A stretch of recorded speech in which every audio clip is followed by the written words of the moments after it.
Happy Arvo. Hello. Thank you so much for joining me today. How are you? What do I got today? Today I got some interesting maps, some interesting geography type stuff about Australia. I'm very excited to react to. Well, because Australia's geography is indeed a very interesting aspect of Australia. So let's get right down to it. First things first. Why don't more people live in this part of Australia, especially since the weather is more tropical there? I thought this was interesting because I have wondered that myself. I mean, you've got Darwin.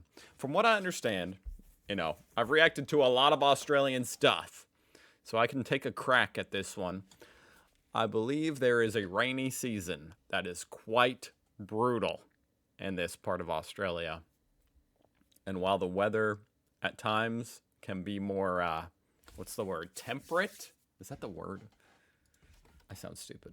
Temperate. I think that's right. There's some beautiful days up here in Australia, I believe. And you can even just see looking at the map that it is indeed quite tropical, lots of green. But I believe that the rainy season makes it pretty wild and also very windy, I believe, at times. Anyway, I'm curious to read the top comments. I live in Darwin. There we go. It's filthy stinking hot with 75% humidity for 7 months of the year. 2 shoulder seasons of stinking hot and 4 months of the year when it's nice. You can't swim in the water because of the crocs. Oh, I hadn't considered that. Sharks and jellyfish. You're telling me you just can't go to the beach in Darwin? Oh my God. That is unfortunate. I'm not going to lie. That is unfortunate if that's true. Because living in Australia, I mean, going to the beach would be one of the most awesome things about it, in my opinion. So that's unfortunate. And despite being bigger than Texas and having millions of acres of empty land, 600 square meters of land is over $250,000. Apart from that, it's quite nice. Wow, I kind of can't get over the fact that you can't swim in the water unless it's a swimming pool. Damn. So he didn't really say anything like what I said, so I guess I'm just a moron. I thought I had learned something by now. Hot as F. No employment prospects. Hot as F. Incredibly hostile to human society. Hot as F. No serious education process. Hot as F. Really far away from the rest of the country. Hot as Fook. Minimal infrastructure. Hot as F. Okay.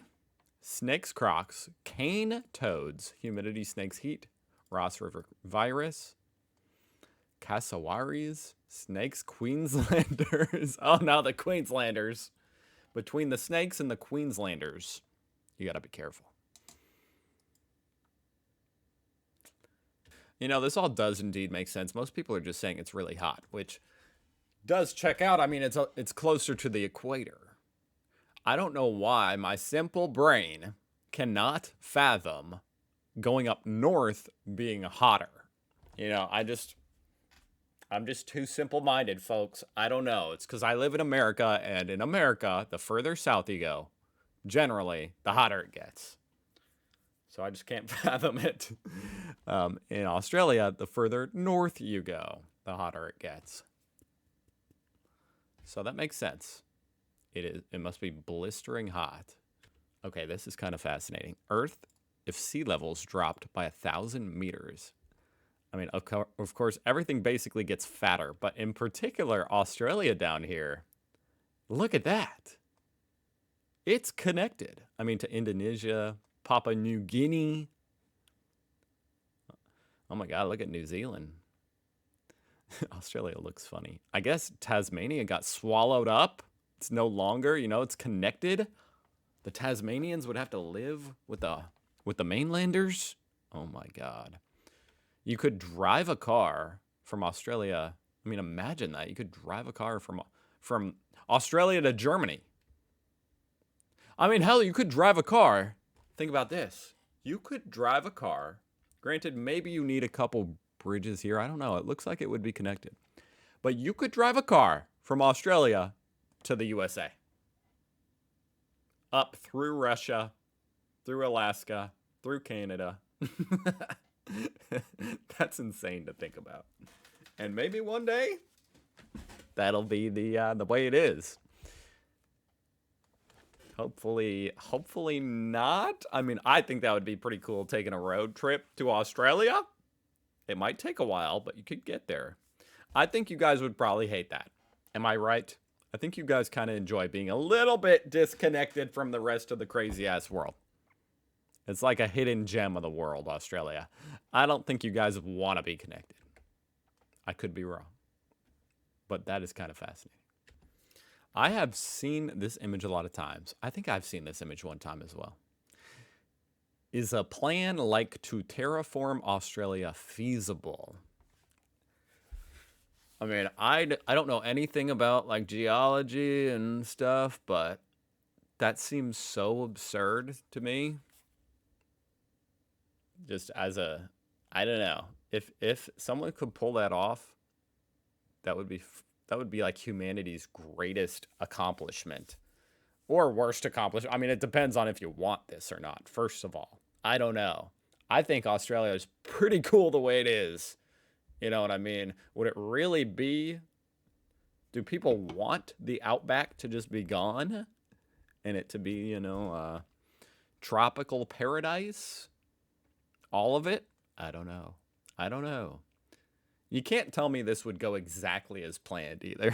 Like, I'm sure there would be all sorts of weird consequences of terraforming the entire continent that are unforeseen. But regardless, that would be insane. But the question is it possible?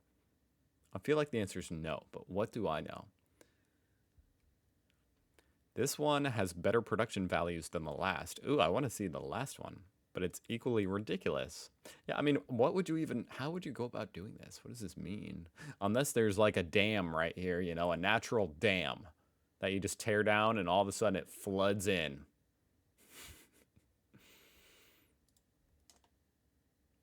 The biggest issue I see with this map is that it doesn't consider height maps. That's probably the number one thing to consider. You have to consider the elevation. I assumed that's the whole basis of it. Obviously, the water's going to flow to the lowest elevation. I mean, I'm not a geologist once again, but even I know that. Then I thought maybe they are following watersheds, but that isn't it either. What is this? Whoa! Just saw this map of Australian watersheds. What's going on with the different watersheds? I don't even know what a watershed is, but this is incredible. It makes Australia look like a living organism. Oh yeah, and I see that all of a sudden randomly they're all going that way. I don't even know what a watershed is. It's a land area that channels rainfall and snowmelt to creeks, streams, and rivers, and eventually to outflow points such as reservoirs, bays, and the ocean. Wow. That's beautiful. Australia had an interior sea a long time ago? No shit.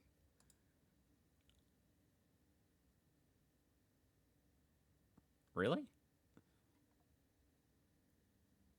Wow. That's pretty remarkable. All right, last but not least. Actually, this might be least. I don't know. I'm not going to lie. Mobile phone coverage in Australia. Y'all don't have much 5G, huh? What year is this? 1 year ago? Wow. Really not much 5G. I mean, there's nothing really shocking about this because this is just where people live, I'm pretty sure.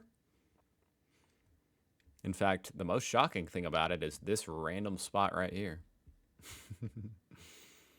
That must be like a little city. I guess I want to compare it to like the same kind of coverage map of America. See, in America, I mean, the whole thing is covered. Except for there is a sparse area over here in Western America. Nobody lives there. But for the most part, the whole thing is purple. So It is quite different compared to Australia's map. It just shows how much more sparsely populated Australia is. I'm in the middle of the outback with no water. Let me just call for help. Oof. Hope you brought a satellite phone. Like in Jurassic Park. I think this, more than any other map, really drives home how empty most of Australia is to me as an American. Even our western empty areas simply don't compare to the emptiness of this map. Yeah.